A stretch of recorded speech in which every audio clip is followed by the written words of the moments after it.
Formaji YouTube video k lia oper jo tum ny story lik kdhs k oper tai men strong hook lik k do. Hook jandar. Suspenseful our curiosity si bar por hona chaye k mary vauer engage ho jn our video ko ntk deken title, Silver Threads. The room smelled of old metal and damp wood. A single bulb flickered above, casting thin shadows across the walls. I felt the cold chair beneath my palms. Its surface rough, as if it had been scraped by something sharp. From the corner of my eye, I noticed a glint near the floor. Silver threads. They stretched across the room, thin as hair, catching the weak light with a faint shimmer. At first, I thought they were wires. Then one of them moved. My breath slowed. The air felt heavier, pressing against my chest. Each thread vibrated softly, as if responding to a sound I could not hear. I leaned closer, and the metallic scent grew stronger, mixed with something warm and unsettling. The threads were not attached to the walls. They were coming from the darkness behind the chair. A faint scraping echoed, slow, deliberate. Something pulled the silver strands tighter. They brushed against my skin, cold, yet burning at the same time. My muscles refused to move. The light flickered again, and for a brief moment, I saw where the threads led. They disappeared into a shape that breathed, waiting, patient. As the silver threads began to tighten around me, tightening pressure forced the air from my lungs. Slowly, carefully, as if whatever controlled the threads wanted me conscious. The silver strands slid higher, wrapping around my wrists, my arms, my shoulders. Every touch sent a sharp chill through my nerves, followed by a deep ache that pulsed beneath my skin. I could hear my own heartbeat, loud, uneven, echoing inside my skull. The shape in the darkness shifted. Its outline wavered, never fully clear, as though the light refused to reveal it completely.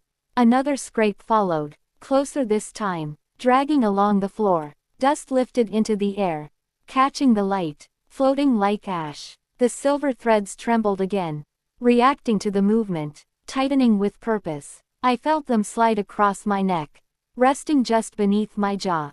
The cold there felt sharper, more precise, as if the threads knew exactly where to press.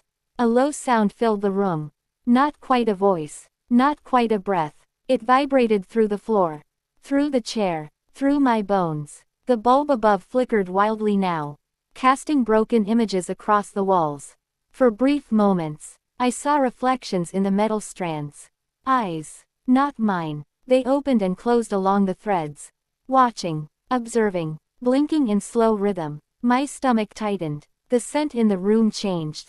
Sharper now, like heated iron mixed with something organic. The chair beneath me creaked. The shape leaned closer. I could feel its presence.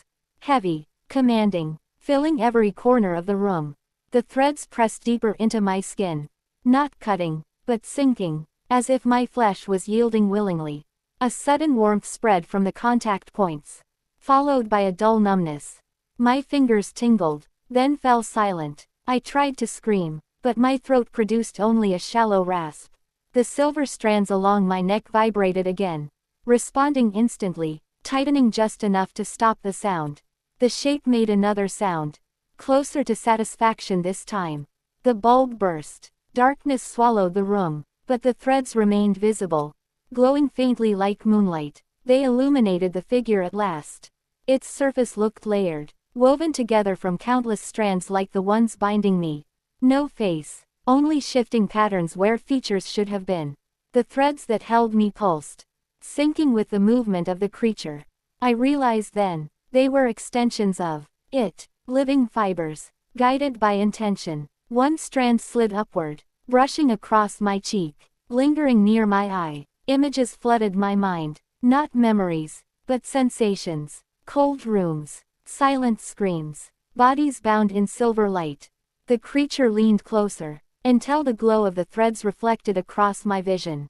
The pressure around my chest increased, making each breath shallow, controlled. I felt something shift inside me, as if the threads were exploring beneath the surface, mapping every reaction. A sharp pulse traveled through the strands, and pain finally followed, deep and consuming. My vision blurred, edges fading into shimmering silver.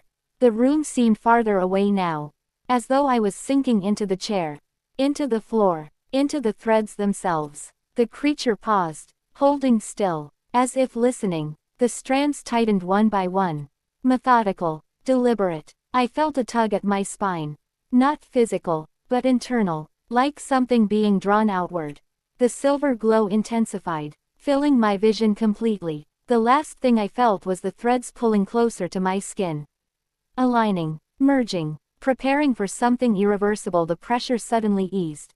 Not released, but settled, like a final decision had been made. The silver glow softened, losing its sharp edge, becoming